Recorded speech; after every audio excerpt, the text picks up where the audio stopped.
पोखरा 7 मासबार शिवमार्ग स्थित happy boarding स्कुलमा पुरस्कार वितरण तथा सांस्कृतिक कार्यक्रम सम्पन्न भएको छ।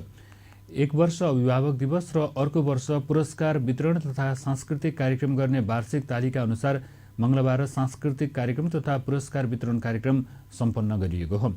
कार्यक्रममा बोल्दै ह्याप्पी बोर्डिङका संस्थापक निर्देशक कविराज बरालले ह्याप्पी बोर्डिङ स्कुल पोखरा क्षेत्रकै एकमात्रै प्रविधियुक्त विद्यालय भएको दावी गरेका छन्।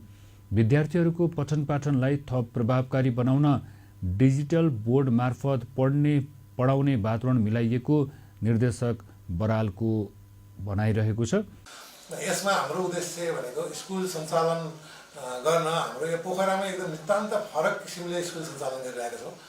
हाम्रो उद्देश्य भनेको एकदम प्रविधियुक्त नयाँ प्रविधिको हामीले उपयोग गर्नुपर्छ भन्ने किसिमले हामीले प्रत्येक विधामा हामीले त्यो चाहिँ लगाइरहेका हुन्छौँ। जस्तो इक्जाम्पल हजुरहरूले देख्नुहुनेछ, जस्तो हामीले सबै क्लासमा स्मार्ट बोर्ड प्रयोग गरेर पढाइ सञ्चालन गरिरहेका छौँ, जबकि त्यसमा सम्पूर्ण फेसिलिटी हुन्छ। त्यसमा पढाउनको लागि कुनै पनि कुरा खोज्न परेदेखि लिएर सबै कुरा त्यहाँ उपलब्ध हुन्छ।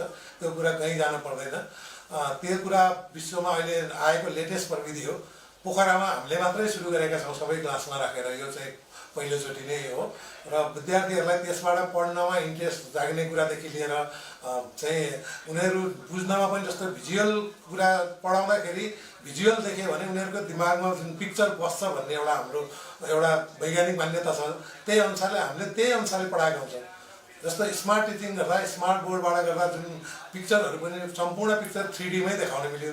त्यसको भोइस अब भिडियोहरू पनि गर्न मिल्यो भनेपछि उसको आँखामा त त्यो भिडियो बसेको हुन्छ नि त। त्यसले गर्दा उसले एकदम क्लियरली बुझेको हुन्छ। त्यसै गरेर हामी उत्कृष्ट उसमा जाँदैछौँ। अहिले हाम्रो बिस्तारै अब यो सुरुवात हो। अब हामीले अवश्य नै अहिले पनि हेर्दा पनि प्रविधिमा उत्कृष्ट हामी नै छौँ पोखरामा।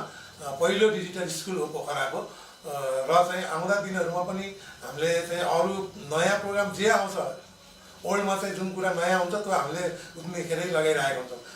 विद्यालयका शिक्षा विभाग प्रमुख मानबहादुर छेत्रीले विद्यालयले विज्ञान मैत्री र प्रविधि मैत्री वातावरणमा शिक्षा प्रदान गरिरहेको बताए। स्मार्ट बस सेवा मात्र नभएर हरेक कक्षामा स्मार्ट बोर्ड मार्फत पढाइ हुने गरेको छ। प्रविधि मैत्री शिक्षकले अध्यापन गराउने गरेको र पोखराको पहिलो डिजिटल विद्यालयका रूपमा यो स्कुललाई परिचय गराएको दावी उनले गरेका छन्। प्रविधि मैत्री तवरबाट विद्यार्थीहरूलाई सिकाउने र उनीहरूलाई असल भविष्यमा उज्जवल भविष्यको लागि असल मार्गनिर्देशन गर्ने हिसाबले हामीले एउटा छुट्टै खालको पद्धतिबाट विद्यार्थीहरूलाई शिक्षा दिने गरिरहेका छौँ। हाम्रो धेरै कुराहरू प्रविधि मैत्री छन्। हामीले विद्यार्थीहरू बोक्नको लागि स्मार्ट बस सञ्चालन गरिरहेका छौँ। हरेक कक्षाहरूमा स्मार्ट बोर्ड मार्फत स्मार्ट टिचिङ गरिरहेका छौँ र हामीसँग जति पनि शिक्षक साथीहरू हुनुहुन्छ उहाँहरू पनि प्रविधिप्रति एकदमै सचेत विज्ञ हुनुहुन्छ र पोखराको पहिलो डिजिटल विद्यालयको रूपमा हामीले ह्याप्पी बोर्डिङलाई हामी परिचित गराएका छौँ। कार्यक्रममा वर्षभरि भएका अतिरिक्त क्रियाकलाप, खेलकुद प्रतियोगिता र अघिल्लो वर्ष भएको परीक्षाहरूमा उत्कृष्ट बनेका विद्यार्थीहरूलाई शैक्षिक पुरस्कार वितरण गरिएको थियो।